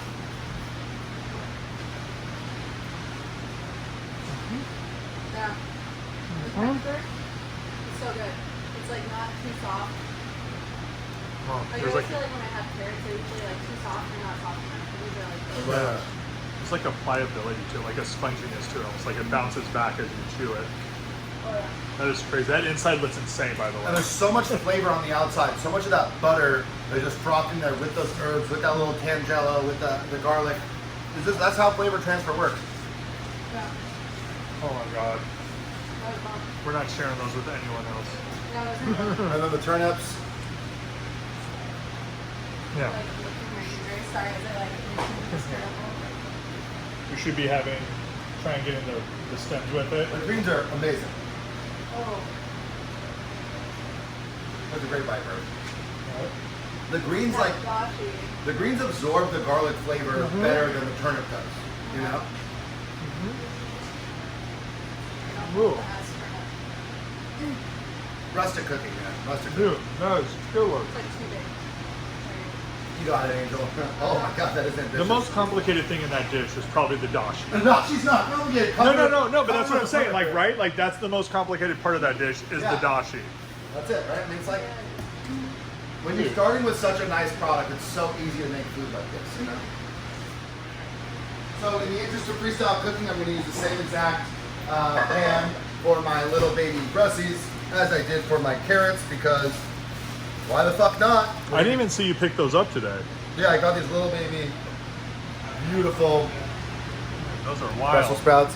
And these guys are going to go with our charred eggplant. That we're Oh, gonna do. nice. So anyway, I'm going to get these guys just into the pan. And these guys are honestly, like, there's no way to cook these so that they're, like, crispy on the outside and soft on the inside. Like, they're just too small for that.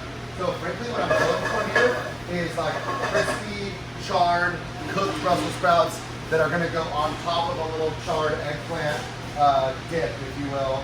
We just burnt those eggplants earlier. We're gonna show everybody my love for tahini. Yeah. We're gonna do tahini. Love it. So, Angel, if you could please get, as Christian, tell Christian that we will be making a 1 jar batch of prepared cumin tahini.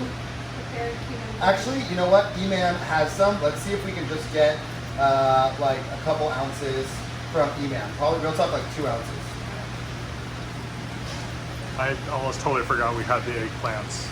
Yeah, we got our eggplants. I'm just peeling it right now, just like that same way that we did earlier. With the poblanos, right? Yeah.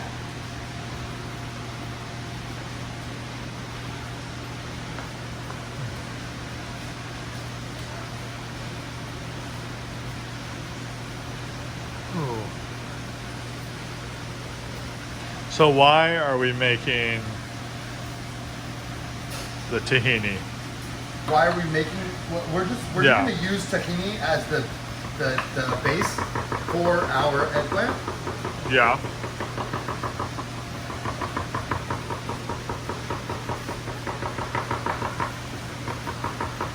So eggplant has like a lot of water in it, and for that reason, we're gonna just cook it a little bit more. It is already cooked. However, at this point, it's very watery, and we don't want a watery dip. So I'm just gonna give these guys a little bit of a turn. You can see they're like already kind of getting glazy Yep. and looking nice. I do definitely want to get a texture on them, a little bit of a crisp. So I'm gonna cook them a little bit longer.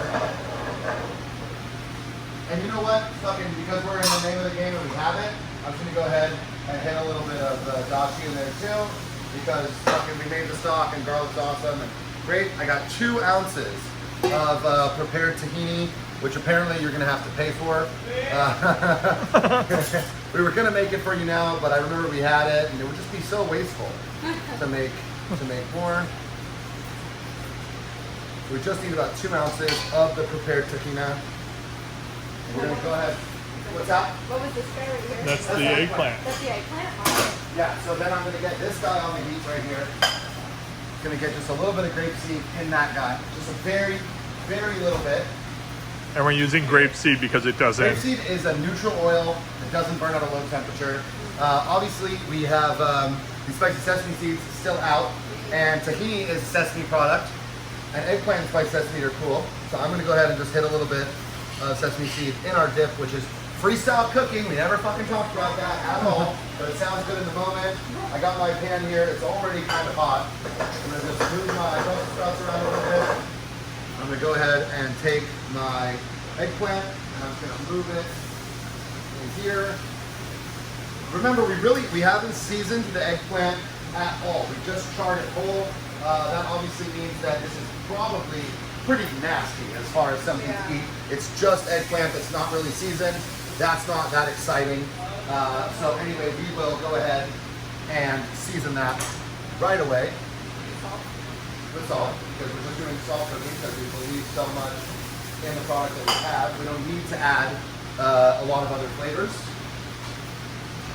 I will grab some chives, and I do think the chives are going to be a nice little bonus for us here.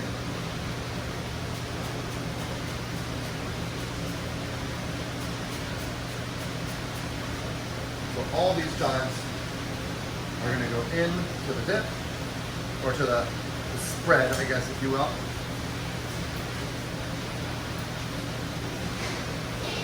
So there's tahini, chives, spicy sesame, Yes, and this eggplant, I just wanted to get a little bit of heat on it. They're just like trying it a little bit. Well, you smell it now? Yeah. Yeah, it's very, very aromatic at the moment. So I'm gonna go ahead and get my eggplant in there. I'm gonna say that's like almost equal parts eggplant to tahini. Like if you really look at that.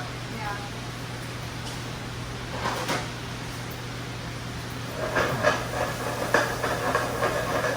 So is this like a riff on like a baba ganoush almost, kind of? You know, man, I would normally be using a Roboku if that was my goal. Yeah, to I'm make it. definitely fine for this to be a little chunky. In my head, You're good? Oh yeah. what the fuck is going on right now? Everything's working for me. Dude, that was really good. So here we go. We got our eggplant down. There you go. Just to a larger spoon, and we're just gonna go ahead.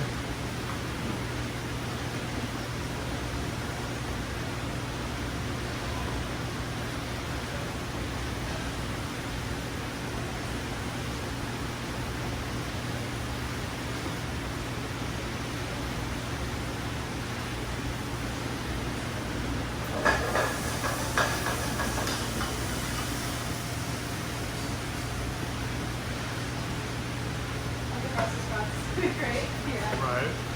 And you had hit them with some dashi, right, too? I did. That we had, just because we had it left over, so Yeah. might as well make use of it. And honestly, all they need, no surprise, in my opinion, is just a little fresh bracing acidity at the very, very last second.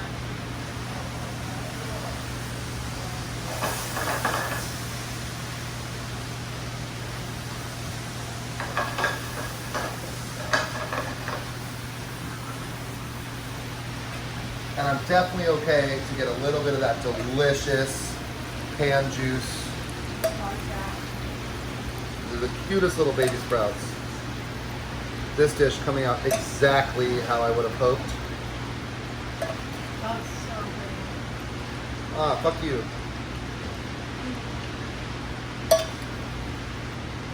So you can't cuss on YouTube? Yeah, they'll demonetize you. You can, but then your videos like won't be able to get like seen by. We should not do YouTube. Yeah. Yeah. Okay, there you go. Another one to try. Fuck yeah. That came together so fast. Yeah.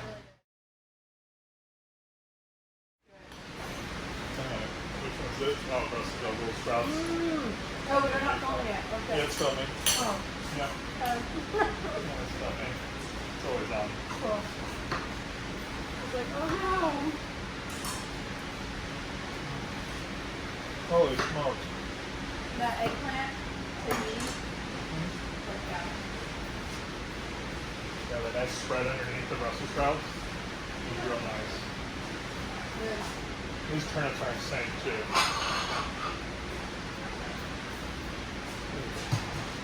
Holy crap. It's so good. Yeah. Dude, I'm getting so full. Like, At first you're like, fuck yeah! yeah, it's like so much food. Now I'm like, oh. You're like so much food. What are we doing here, Chef, now? Are you back on, Mark? Yeah, I just Okay. turned it on while you're doing stuff right now. We're doing one of my favorites. It's tempura potato chips, but we're gonna go another direction, and we're gonna add some green garlic and some chives to the actual mix here. Now I'm slicing my potatoes on a mandolin insanely thin. They do need to cook in like under 3 minutes, so we can't really be in a world where they're any thicker than that. And I'm also going to get the green garlic on the mandolin and shave that as well.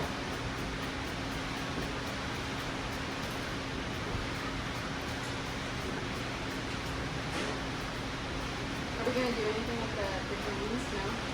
No. You know what? That's gonna be the one that gets sacrificed for time here. I still feel like amazingly better than Jared Dooley, so that's What's fine. getting sacrificed for time? I think we had an onion dish of onions. I Oh. intended to slow roast, and they needed to get started first, and they didn't, so they're not gonna make it. Nice. And are we still thinking about something for the not spicy spice, not I couldn't spicy figure out not- what to do with those yet, so that's So- not gonna make it onto this. Just eating them now? Yeah. Mark was really excited about this. Who was? Mark. Oh, the non-spicy spicy peppers? Yeah. So it made it. Yeah.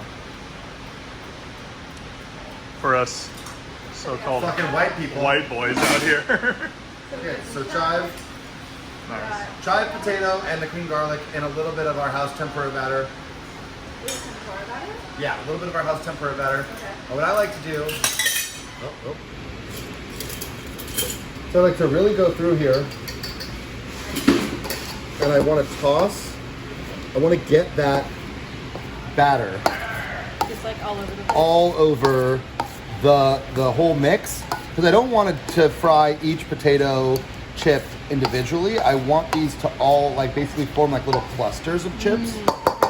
And obviously then that way my chives and my green garlic actually get like a part of this, and they Yeah. become like these little clusters as opposed to individual chips. So there you go. I've got a nice coating. It's not Yeah. too much batter. And we're gonna walk over to the fryer right here. Got it.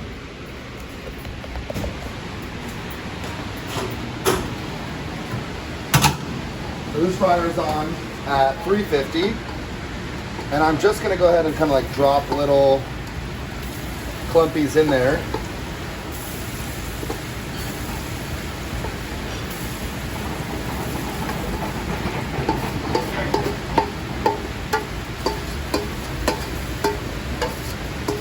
So we're just kind of scraping it all out. Yeah, and then first thing I'm gonna do is grab this fryer.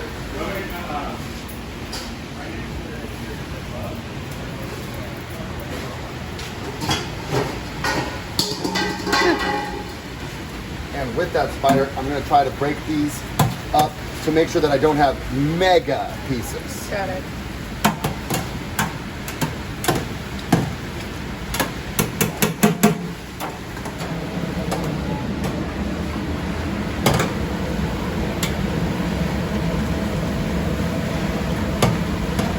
And that's just salt we got right there? We're Yep. salting? So like I see this guy that's just looking a little bit big. Yeah. Just kind of break them up. And this is like adding 2 layers of crispy to the outside of a potato chip, right? So it's like you already have the potato that's gonna be crispy, but then you have the batter that's on the outside. So extra crispy. Oh yeah, the crispiest potato chips. And normally we wouldn't cook potato chips at 350, but I guess technically these are tempura potato clusters.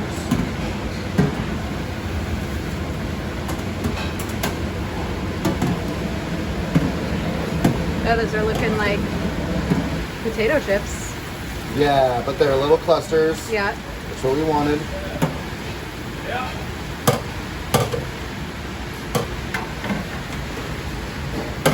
Would you say this is something people could do at home, or would you definitely need a deep fryer for this? I personally recommend that if anyone's going to get into deep frying at home, they should get a deep fryer, even just a tabletop one. That being said, it's not the safest thing in the world to deep fry at home, and it's up to you if you like risk and if you like deep fried food.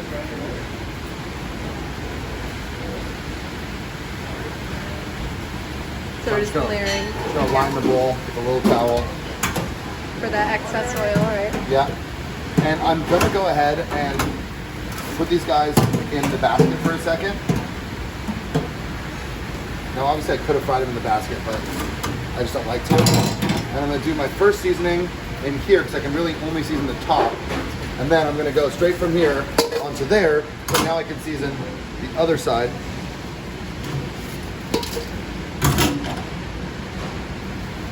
Cool, that's it. Done dish.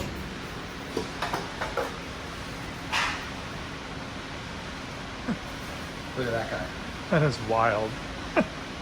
What is that? A cluster of potato chips. And chives in there and then between and everything. Garlic, And the green garlic. That's so yeah. Yes, yes. I want to get that in my yogurt sauce. That'd be allowed. Uh-huh. Oh, yeah. cool. Oh, Try those.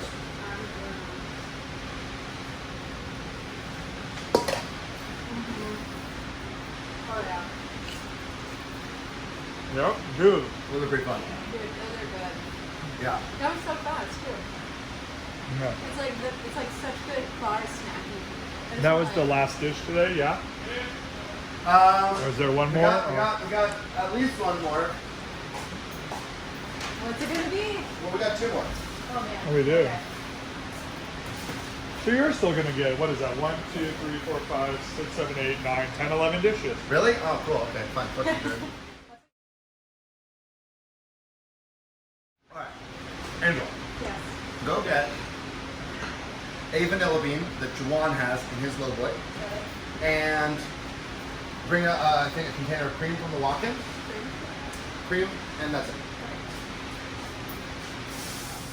Okay, so we're gonna do some macerated berries. We've got these beautiful boysenberries. I've been going to Chino Farms for a very long time. I have never actually seen boysenberries there, so a pretty cool thing for me. I am going to macerate these, which means I'm gonna take another Tangelo. I'm going to squeeze this guy, no seeds, on top of the boysenberry, and then I'm gonna grab a little bit of white granulated sugar, and I'm gonna sprinkle that on top, and I'm just gonna toss them, and I'm gonna allow the hygroscopic property of sugar. It's not just salt, but hygroscopic sugar is as well. And I'm gonna go ahead and put that in right now. Yeah, I believe in Jared's video, either if it's before or after you've watched this video, he does that to make a syrup to make for. sure. So look, I'm gonna just sprinkle. Fuck, that was like almost nothing. You know what I mean? That's like, even there, I'm not even sure I'm at a teaspoon of sugar yet. And that's all I want. And I'm just gonna put that off to the side now.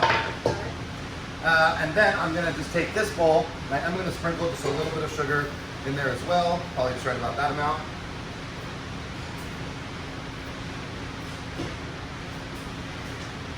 And then, of course, the true flaunting of wealth, using real vanilla beans. So fucking baller. Vanilla beans come in. Every time they come in on the invoice, it hurts, okay? So now the way that you do this is very simple. We're gonna take the top of the vanilla bean. We're gonna cut about 1 centimeter below that. Then move very slowly with the tip of our knife and go down the whole bean. Then, of course, we're gonna use the back of our knife to open up. Yeah, that's the shot right there. So we got some go like that.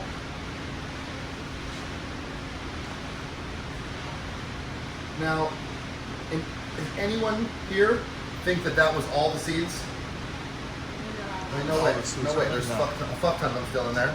Yeah. So I'm gonna put my whole pod in there with the bean. It smells so good. You really can't fuck with real vanilla. So I'm gonna go about that much cream. I'm gonna call that a cupish. A cupish. And now we work.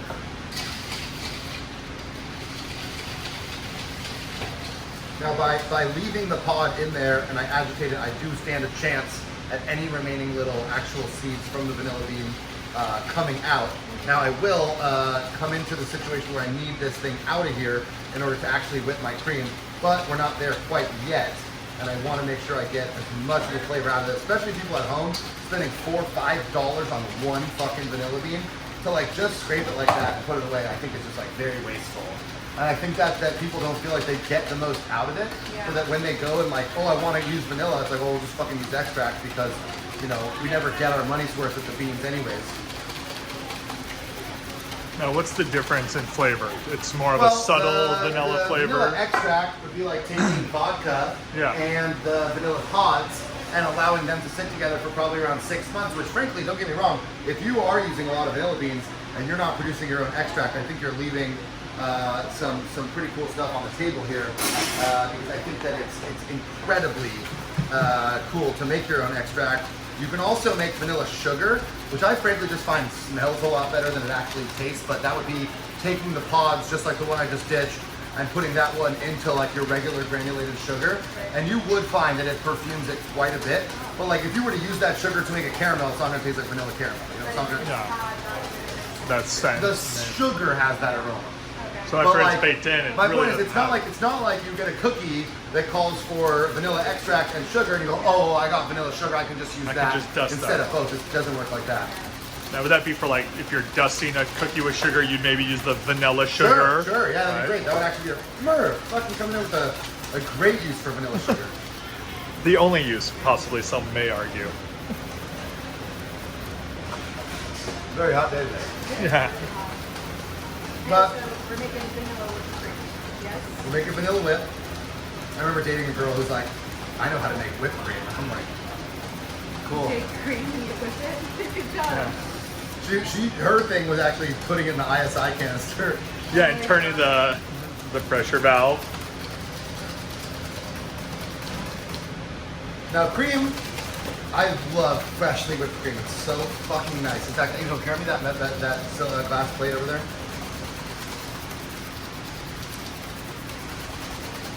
I've been wanting to do this for 8 years, and today's finally the day.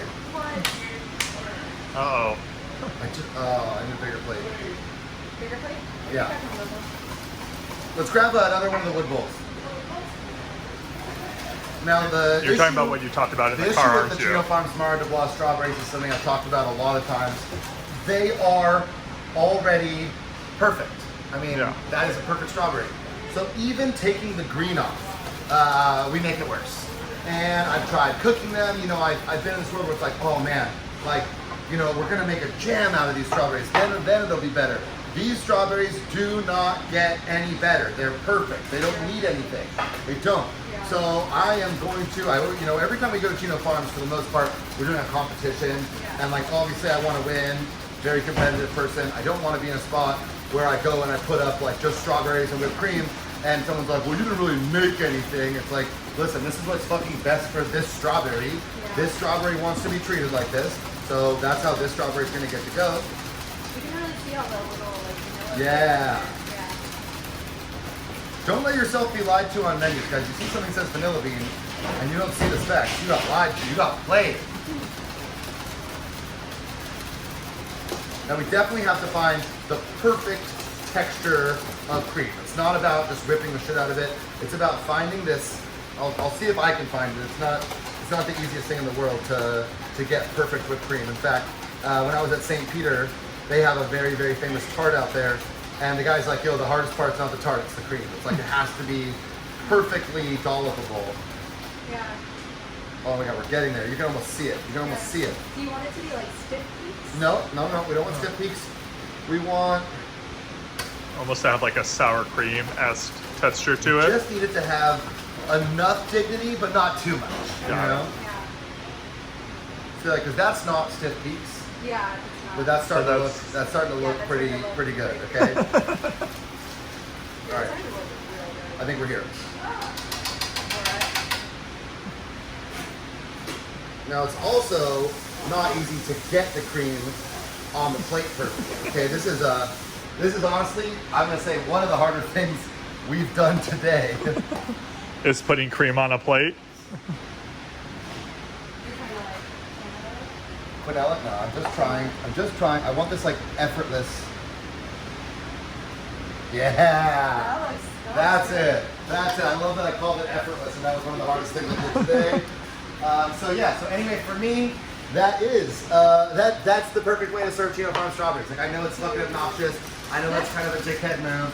I know that, like, if I was subscribing to a video and I'm like, yo, I just paid for that shit, I know I'd be bummed, and that's why you get this one for free. I promise you I'll never do that again. But I just believe that that's the way it's got to be served. I mean, I think that that is the game right there. I think it's as simple as picking your strawberry up. Oh, you guys got to take your picture. But anyway, I will dip it into this extra cream right here.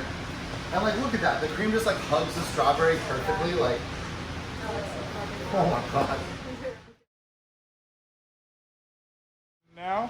Okay, so last dish, although I tried to shoot the perfect amount of cream, I had a little extra. Was not my intention to use this cream, but Angel, what'd you think of it? I'm not mad about it. I like love it. Angel says she thinks it's the best whipped cream It's she's the ever best had in her whipped life. cream I've ever had in my life. Yeah. I would just like honestly eat it out of that plate. So, very, very simple dish here, especially because we're really just wanting to highlight these amazing differences between the Chino Farms produce. These are the boysenberries we just had marinated. I want their juice. I'm just going to get them in the middle of my little well here.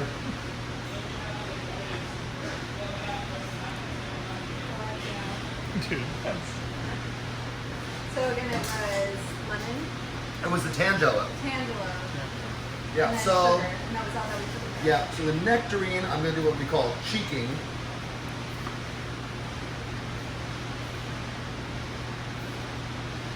And then the peach, I'm going to cut in half.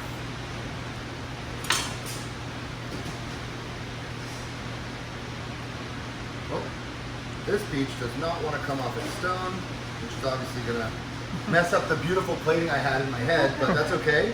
We're going to just take this skin off because, frankly, it was already coming off. And we're freestyle cooking, and we're rolling with it. Is that my like weird little weird? What's that? Just sort of freestyle mix. Freestyle cooking. Just get these peaches nice and small. Very irregular, totally fine with me. Does not bother me one bit.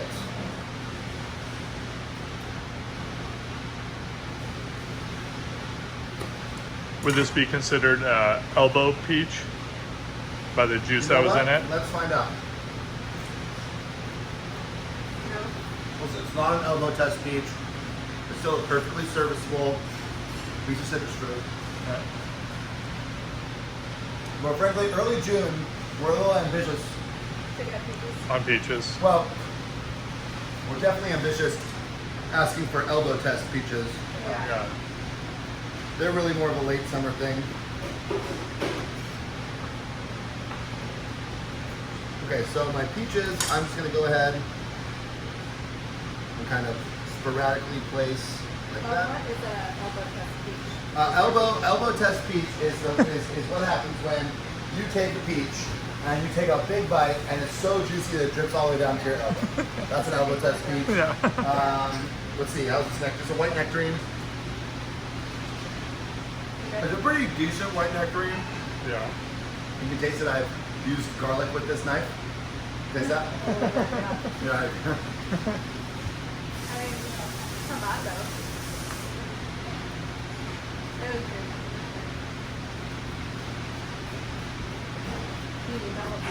Go ahead, cut it. You're gonna cut it? No, have it. So it's so funny. I relentlessly made fun of my mother, like my whole life, for never really offering dessert at the end of the meal. Like, oh, we got fruit. We got fruit. We got Cool Whip. Like, we got fruit and Cool Whip. Like, we got dessert, you know?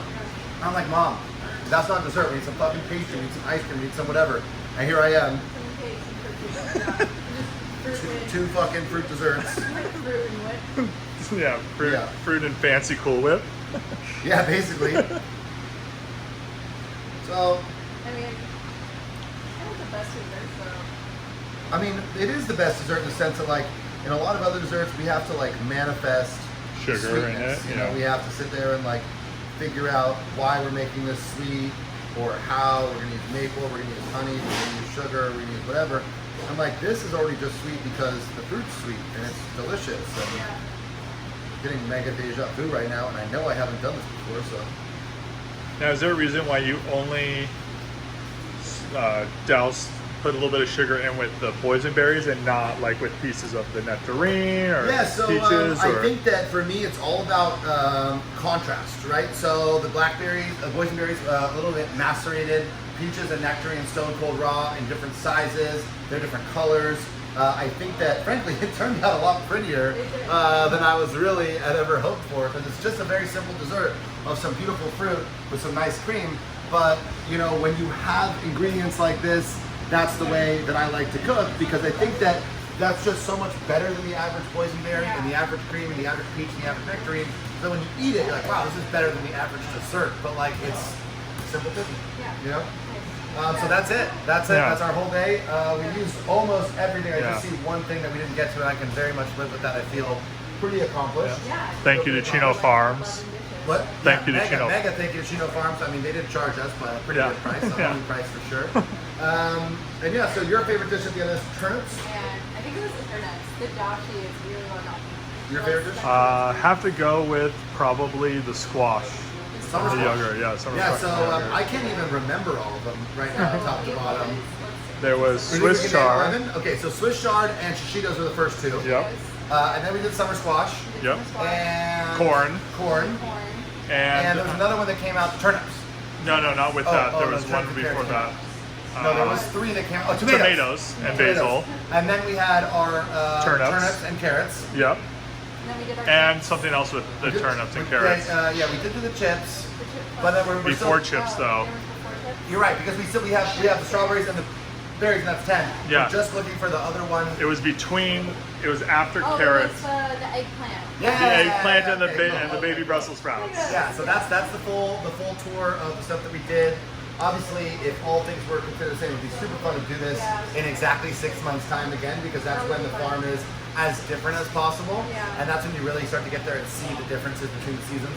But either way, I mean, obviously, I think you should take a bite of this guy right here. You got to get your picture. You get your picture quick, because I desperately want a bite of this one. So we'll let you. Yeah, obviously, guys, this has been truly fun. This has been just a really nice way to spend an afternoon, hanging out with some friends, cooking some food, being really, really inspired by the ingredients, and just going that way.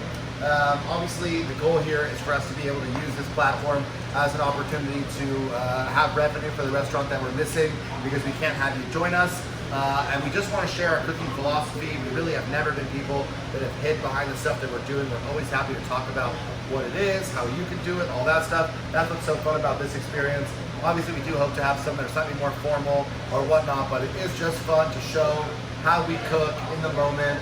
And nothing that we did was all that hard, right? No. Like, I felt like confident that I could maybe eat some of these. And I mean, how many things did we actually get that weren't from Chino Farms, right? Yeah. Chili flake, Yeah. sesame seeds, Vanilla. cream, and vanilla bean. Yeah. Is that about it? And then any of our oils. Yeah, But that no. was just, but that should be in That's the it. house. You know, right? so like obviously we really didn't use any meat. We did just use that pan. It had a little bit of the bacon fat in it, but we didn't put the bacon on top. We forgot. So yeah, so I'm gonna have a nice little bite of this I guy. have that big.